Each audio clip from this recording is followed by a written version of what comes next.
Kedepannya masyarakat juga bisa melek demokrasi terkait dengan bagaimana cara mereka bisa memilih calon pemimpin yang benar-benar tidak tergoda dengan proses-proses money politik, dan tentunya teman-teman sobat milenial juga harus tidak tergoda dengan informasi-informasi yang tidak benar atau yang kita sebut dengan hoax.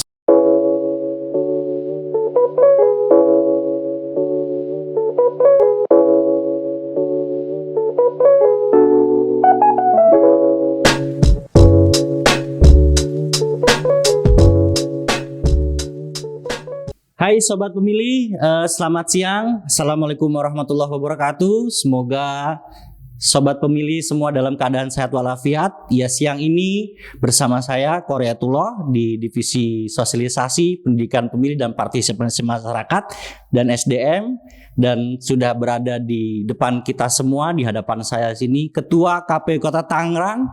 Ini dalam rangka perdana podcast Nyimas Melati KPU Kota Tangerang launching.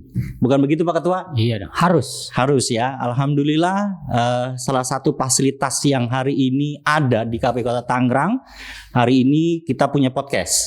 Bagaimana Pak Ketua sejarah podcast ini? Ya, ini sungguh luar biasa ikhtiar kita sama-sama KPU Kota Tangerang dalam rangka menciarkan pendidikan demokrasi atau pendidikan demokrasi elektoral, demokrasi pemilihan melalui media sosial. Ya, nanti juga kita akan banyak bicara tentang demokrasi, bukan hanya dari komisioner, tapi juga mungkin nanti dari teman-teman partai politik, teman-teman pelajar, mahasiswa. Kita undang juga Pak Ketua. Kita undang semua di sini. Betul. Pak Bung Kori. Selain teman-teman partai politik, juga mungkin birokrasi, lembaga-lembaga yang ada di Kota Tangerang kita undang. Iya, karena mereka stakeholder yang tidak bisa kita lepaskan dalam keberhasilan setiap kali penyelenggaraan. Betul. Iya, Sobat Pemilih, perdana podcast KPU Kota Tangerang, dan diawali kita wawancarai Ketua KPU Kota Tangerang Pak Ahmad Salendra. Mungkin bisa diperkenalkan dulu Pak Ketua, dari mulai nama lengkap, tempat tanggal lahir, boleh juga dikasih tahu istri berapa, anak berapa, begitu kira-kira Pak Ketua, dan pengalaman di kepemilian Pak Ketua. Ya, silakan Pak Ketua. Ya, alhamdulillah ini merupakan periode kedua saya di KPU Kota Tangerang, yang memang ketika saya bisa sampai duduk bersama Pak Kori dan kawan-kawan di periode ini tidak lepas dari proses yang berjalan. Betul. Alhamdulillah saya pernah mengikuti proses pemantau pemilu di pemilu tahun 2004 itu sebagai pemantau di JPPR, lanjut 2006 menjadi panitia pemungutan suara pada waktu itu pemilihan gubernur Banten ya, sampai menjadi PPK di 2008 sampai tahun 2013. Nah, ada pemilihan, saya memberanikan diri pada waktu itu mendaftar menjadi calon komisioner, ikut tes, akhirnya duduk di tahun 2013 sampai tahun 2018. Pertama kali 2013 Pak Ketua. Iya. Ya, dan yang kedua di 2019. Siap. Bareng sama saya juga begitu. Pak Kori juga. Iya. Ya, itu kisi-kisi mulai pengalaman dari Ketua KPU Kota Tangerang, mulai dari pemantau pemilu menjadi PPK di tingkat kecamatan. Ciledug Pak Ketua ya? Ya, saya dari Ciledug, kebetulan tetanggaan dengan Bung Kori. Iya. Ya, kalau boleh diulas ke kita berlima, 4 ini dari dapil yang sama ya, begitu Pak Ketua. Betul. Jadi kalau misalkan mau bareng nih, kita bisa berempat nih satu mobil Sobat Pemilih nih. Ya Pak Ketua ya. Betul. Oke, tadi sudah dipaparkan mulai dari pengalaman Pak Ketua sampai duduk di kursi KPU Kota Tangerang, dan boleh juga kita mengulas persoalan bagaimana pengalaman pemilu di 2019 Pak Ketua. Ya, pemilu 2019 merupakan pemilu yang memang paling luar biasa fenomenal dan tersulit di dunia mungkin, karena memang kenapa? Dengan jumlah pemilih yang ada di Kota Tangerang pada waktu itu sekitar hampir 1,2 juta pemilih, ya, dengan situasi kondisi geografis yang memang beragam, karena di Kota Tangerang itu ada wilayah-wilayah strategis Pak Kori yang mesti kita kelola dengan baik. Salah satunya adalah wilayah internasional. Yaitu Bandara Soekarno-Hatta, yang dimana kan kawan-kawan pada waktu itu melakukan kegiatan sosialisasi, menjaring pemilih pindah A5 dan seterusnya. Sejak tahun 2014 memang kita kelola itu wilayah Bandara Soekarno-Hatta. Kemudian juga wilayah lapas ya yang ada di Kota Tangerang itu ada 5. Nah ini kan keunikan, di samping wilayah geografis tersebut juga terkait dengan ya pemilu yang kali baru pertama serentak dilakukan. Tentunya memang memiliki berbagai hal-hal yang memang harus kita lalui tentunya, tapi alhamdulillah semuanya bisa kita lalui dengan baik. Betul. Ya, pengalaman juga di 2019 kalau diingat ya lelahnya luar biasa Pak Ketua. Sangat. Tapi alhamdulillah ya komitmen teman-teman dan seluruh keluarga besar KPU Tangerang maupun penyelenggara di tingkat bawah ini kompak Pak Ketua ya. Iya, betul. Nah, bicara 2019 tadi sobat pemilih bahwasanya di KPU Kota Tangerang ini juga wilayah yang kemarin kita kelola juga salah satunya tadi disebutkan oleh Pak Ketua adalah lapas. Kita punya lapas di Banten ini salah satu yang terbanyak. Betul. Ada 5 lapas. Kita mungkin punya se-Indonesia ya. Bagaimana pengalaman teman-teman luar biasa ketika masuk ke dalam lapas. Betul. Itu Pak Ketua. Ya kondisinya menjaga hak pilih.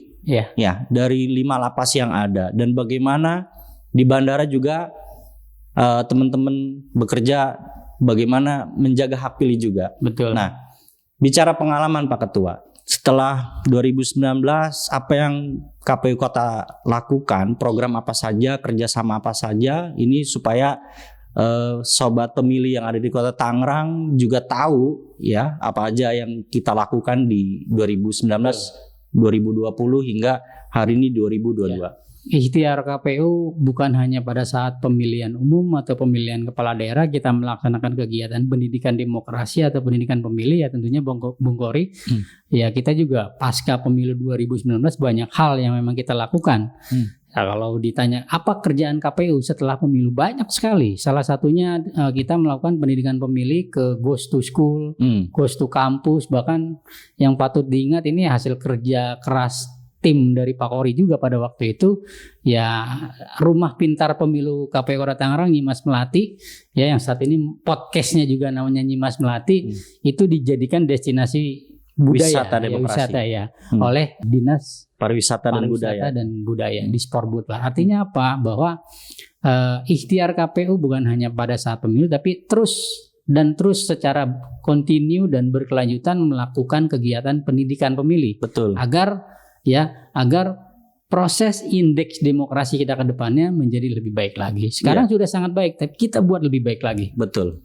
Ya, itu salah satu kegiatan yang dilakukan Pak Ketua di 2019 adalah melakukan kerjasama antar lembaga. Betul. Salah satunya adalah menjadikan KPU Kota Tangerang ini adalah destinasi wisata demokrasi. Betul. Tempat kunjungan pelajar. Betul. Gitu. Dan pada saat itu sekali kita ngadain Pak Ketua. Betul. Setelah itu diterpa pandemi COVID-19, ya dengan kondisi keterbatasan maka kita tutup ya. Untuk kegiatan tatap muka tidak dilanjutkan. Nah, kita melanjutkan kegiatan-kegiatan itu lewat Zoom Pak Ketua. Virtual. Kegiatan virtual apa Pak Ketua kemarin? Banyak. Kita bahkan datang ke kampus-kampus ya, kita berpartner, bahkan kita melakukan kerjasama dengan menandatangani kerjasama antara KPU Kota Tangerang dengan 5 perguruan tinggi pada waktu itu. Ada UNIS, kemudian juga ada UMT, ada Stisnu, ada Raharja, Universitas Raharja, dan juga salah satu perguruan tinggi kesehatan di Tangerang, Yatsi ya. Yatsi. Nah, artinya apa? Kita sangat serius untuk melaksanakan kegiatan pendidikan pemilih ke pemilih-pemilih pemula. Artinya ibaratkan tanaman, ya kita memupuk. Ya, memberikan informasi terkait dengan bagaimana pemilu itu yang baik. Bahkan bukan hanya proses dengan teman-teman mahasiswa, tapi teman-teman pelajar pun ya kita jalan juga. Iya, salah satunya juga kita antar lembaga bagaimana melakukan MOU Pak Ketua. Betul. Di dinas-dinas ya yang ada di Kota Tangerang ya Pak Ketua ya. Ya salah satunya tadi Dinas Pariwisata dan Dinas Kominfo. Betul. Yang telah banyak membantu kita juga Pak Ketua dalam fasilitas Zoom ya. Nah, salah satunya yang ingin disampaikan Pak Ketua, artinya kita punya kantor KPU Kota Tangerang yang ada rumah pintar pemilu Pak Ketua. Harapannya Pak Ketua untuk masyarakat Kota Tangerang apa sudah dibolehkan? Oke. Ya mudah-mudahan sebenarnya pandemi itu kan sekarang trennya lagi sedang turun. Ya mudah-mudahan juga dari pandemi menjadi endemik, dan kita saat ini dengan terbuka ya kepada para siswa dan siswi, jika ingin tahu tentang proses demokrasi, sejarah demokrasi, datang aja ke KPU Kota Tangerang. Di sana nanti teman-teman bisa belajar. Sobat pemilih milenial nanti bisa belajar terkait dengan sejarah, ada market TPS, ada ruang diskusi, ada audio visual. Nanti teman-teman di sana bisa nonton ya, nobar ya Pak Ketua ya. Nobar. Filmnya apa aja Pak Ketua? Banyak, dari film tentang demokrasi, pendidikan pemilih, dan berbagai macam lah. Banyak ya. Ya jadi hari ini pandemi sudah vaksin, masyarakat sudah vaksin. Kita Bung Gori sudah vaksin ya? Alhamdulillah sudah vaksin Pak Ketua. Pak Ketua udah yang ketiga ya? Alhamdulillah. Iya. Jadi kita membuka ruang seluas-luasnya buat masyarakat Kota Tangerang, buat pelajar dan sebagainya, untuk bisa datang berkunjung di Rumah Pintar Pemilu Nyimas Melati KPU Kota Tangerang. Tadi sudah disebutkan oleh Pak Ketua, kita punya beberapa ruangan yang ada di KPU Kota Tangerang. Salah satu spot yang paling enak itu adalah nonton ya Pak Ketua ya. Betul. Nah, harapannya Pak Ketua ke depan di menjelang pemilu 2024 seperti apa Pak Ketua?